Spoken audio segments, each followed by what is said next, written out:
ఎన్నికల ప్రచారంలో భాగంగా విశాఖ ఎంపీ అభ్యర్థి బొత్స ఝాన్సీ భీమిలి నియోజకవర్గం శాసనసభ్యులు అవంతి శ్రీనివాసరావు 30వ రోజు ప్రచారం ఉత్సాహంగా కొనసాగింది.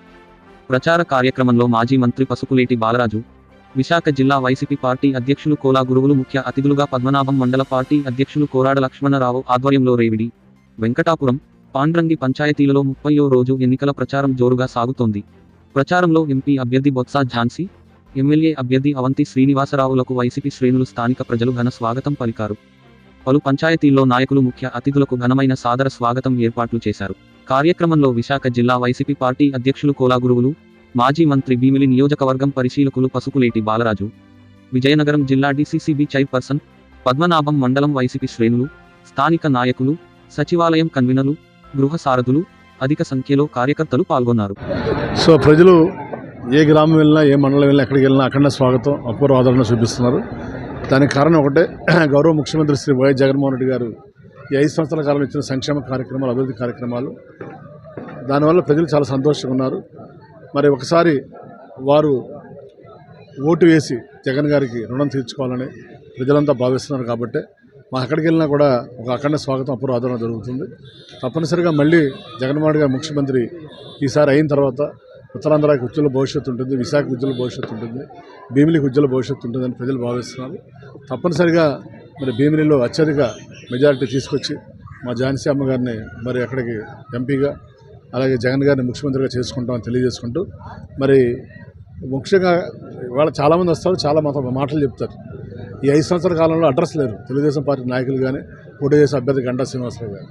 మరి ఎక్కడికి జిల్లాలో ఫస్ట్ కేసు వచ్చినప్పుడు జిల్లా మంత్రిగా ఉన్నాను నేను, ఇదే వెంకటాపురం. ఇక్కడ నుంచుంటే భయపడ్డారు. అప్పుడు కూడా మంత్రిగా ఉండి మరి ఫస్ట్ విజిట్ చేశాను నేను. కాబట్టి మరి 5 సంవత్సరాల కాలంలో ఎన్నో రకాల సేవలు వారికి అందజేయడం జరిగింది. పార్టీ సేవలు అందించినప్పుడు వాళ్ళ కులం ఏంటి, మతం ఏంటి, పార్టీ ఏంటి చూడలేదు. కాబట్టి తప్పనిసరిగా ప్రజలు ఆదరిస్తున్నారు. కాబట్టి 7 నియోజకవర్గాల్లో కూడా అత్యధిక మెజార్టీ భీమిలి నుంచి తీసుకొచ్చి మా ఝాన్సీ అమ్మ గారిని మరి ఎంపీకి పార్లమెంట్కి పంపిస్తామని తెలియజేసుకుంటూ, మరి ఈ కార్యక్రమం ఇవాళ మీరు చూశారు.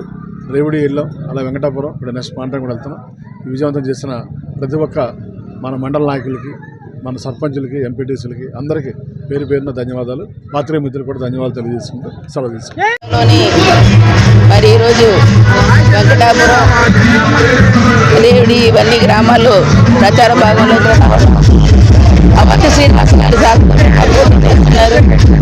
అలాగే మరి ఎంపీ అభ్యర్థిగా మళ్ళీ స్థానికురాలను ఆడపడుచుగా అవకాశం ఇచ్చి జగన్మోహన్ రెడ్డి గారు ఈరోజు దానిలో భాగంగా ఎన్నికల ప్రచార సభకి ఈ భీమిలి నియోజకవర్గం పద్మనాభ మండలం రావటం, ఇక్కడ వెంకటాపురంలోనే ఈరోజు ఉన్నాం. మరి ఏదైతే ఎక్కడికి వెళ్ళినా సరే ప్రజలు ఈవేళ బ్రహ్మరథం పడుతున్నారు.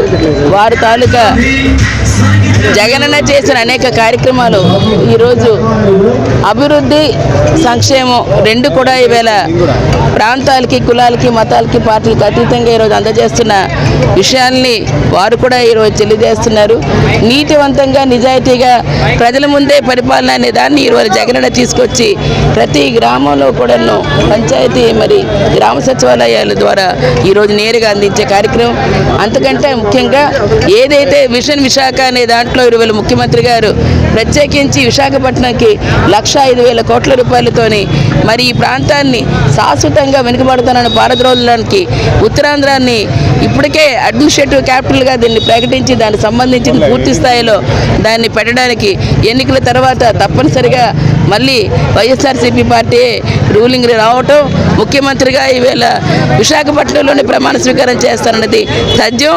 ప్రజల తాలూకా ఆదరణ ఈరోజు ఎక్కడికి వెళ్ళినా సరే తండోపతండాలుగా వారు వస్తున్న కార్యక్రమాలు ఖచ్చితంగా ఈరోజు తప్పనిసరిగా మళ్ళీ సంక్షేమ అభివృద్ధి 2 కళ్ళుగా చూడాలంటే జగనన్న రావాలి. పేద ప్రజానికానికి ఈవేళ పెద్దవారుగా చేయాలి, పిల్లల్ని గొప్పవారుగా చేయాలి, వారికి ఉద్యోగ ఉపాధి అవకాశాలు కలపాలి. ఈవేళ విశాఖపట్నాన్ని గ్రోత్ హబ్గా ఈరోజు సిటీగా పిలుస్తున్న విశాఖపట్నాన్ని ఈరోజు మరింత దాని తాలూకా కావలసిన మౌలిక వసతుల్ని, ఉద్యోగ అవకాశాలని, అన్ని నిర్మాణాలను కూడా వీళ్ళు చేపట్టాలని ఒక పక్క పోర్ట్లు, పక్కని ఫిషింగ్ హార్బర్లు, ఇంకో పక్కని ఏవైతే ఫ్లైఓవర్స్, అలాగే 6 line roads, international airport, IIM లాంటివి ఇక్కడ తీసుకొచ్చి పెట్టడం, ఐటీ సర్జ్ లాంటి దాన్ని తీసుకొచ్చి పెట్టడం, టూరిజంలో డెవలప్మెంట్ చేయడం, అనేక యూనివర్సిటీలు ఏర్పాటు చేయడం, మెడికల్ కాలేజీలను ఏర్పాటు చేయడం, పెట్టడం, గ్రామ సచివాలయాలు ఈవేళ 10,000 పైగా ఈవేళ రాష్ట్రంలో ఏర్పడడం, అలాగే ఆర్బీకే సెంటర్లు, వెల్నెస్ సెంటర్లు ఇట్లాంటివన్నీతో నాడు నేడుతో ఈవేళ స్కూల్స్ తాలూకా వాటిని మార్చి ఈవేళ ఒక రివల్యూషనరీ దానిలో తీసుకొచ్చి ఏదైతే ఎడ్యుకేషన్ ఈవేళ ప్రధానంగా పిల్లలకి భవిష్యత్తు ఇవ్వాలని చెప్పిస్తే అటువంటి దాని మీద విద్య ఆరోగ్యం పట్ల ఆరోగ్యశ్రీ లాంటి వాటిని కూడా ఈవేళ 5 లక్షల రూపాయలు కుటుంబానికి అందించడమే కాకుండా ప్రతి మహిళ ఆర్థిక స్వావలంబన తీసుకువెళ్ళడానికి 0 వడ్డీతోనే ఈరోజు ఇచ్చే కార్యక్రమాలు ప్రతి ఒక్కరికి, అటు వాహన మిత్ర అవనివ్వండి, ఇటు పూజారులు అవనివ్వండి, అటు ముల్లాలు అవనివ్వండి, అటు చర్చిల ఫాస్టర్లు అవనివ్వండి, అలాగే లాయర్లు అవనివ్వండి, అలాగే దర్జీలు అవనివ్వండి, మంగులు అవనివ్వండి, ప్రతి ఒక్కరికి కూడా ఈవేళ ప్రత్యేకంగా ప్రతి సంవత్సరం కూడా వీళ్ళు ఆదుకునే కార్యక్రమాలు ఇవన్నీ ఒక ఎత్తునైతే మన ఉత్తరాంధ్ర వెనుకబడతానని రూపుమాపడానికి ఈరోజు కంకణం కట్టుకున్న ఏకైక నాయకుడిగా, ముఖ్యమంత్రిగా ఈ రాష్ట్రంలోని జగనన్న తీసుకొస్తున్న అనేక కార్యక్రమాలతో ఖచ్చితంగా ఈ ప్రాంతంలోని ఉద్యోగ ఉపాధి అవకాశాలే కాకుండా ఇవాళ గ్లోబల్ ఇన్వెస్టర్స్తో కలిపి ఈరోజు ఇవాళ రావడానికి ఇప్పటికే అదాని డేటా సెంటరు, ఇన్ఫోసిస్, విప్రో లాంటివి ఇంకా అనేకమైనవి కాకుండా డెలాయిట్ లాంటివి కూడా రావడానికి ఇవాళ సిద్ధంగా ఉన్నాయి. అందులో BHEL అని దాంట్లో కూడా ఇవాళ సాఫ్ట్వేర్ రంగాన్ని కూడా ఈరోజు దానిలో కూడా ఇవాళ ఐటీలో పెట్టుకుని రావడానికి ఇలాంటివన్నీ కూడా రావడంతో పాటు పూర్తి స్థాయిలో దీనికి కావలసిన అన్ని మౌలిక వసతులకి అవసరమైన వాటన్నిటిని కూడా వీళ్ళు ఇవ్వడానికి సిద్ధంగా ఉన్న ముఖ్యమంత్రి గారిని మళ్ళా ప్రజలందరికీ మేము కోరుతున్నాం. అటువంటి అభివృద్ధి సంక్షేమం కావాలి.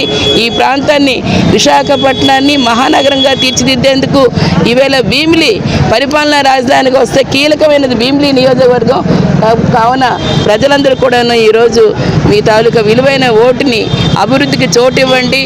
మళ్ళీ ఫ్యాన్ గుర్తుకే ఓటేసి ఈవేళ అవంతి శ్రీనివాస్ గారు, ముత్యంశెట్టి శ్రీనివాస్ గారిని మరి ఇక్కడ శాసనసభ్యులుగాను, వారితో పాటు 7 నియోజకవర్గంలో ఉన్న శాసనసభ్యులు ఎక్కడున్నా సరే వారందరికీ కూడాను మీరు ఓటు ఇవ్వండి, జగనన్నకి మద్దతుగా తెలపండి, గెలిపించండి అని చెప్పేసి మేము 10 సార్లు మేము అందరికి కూడా వారికి విజ్ఞప్తి చేస్తున్నాం.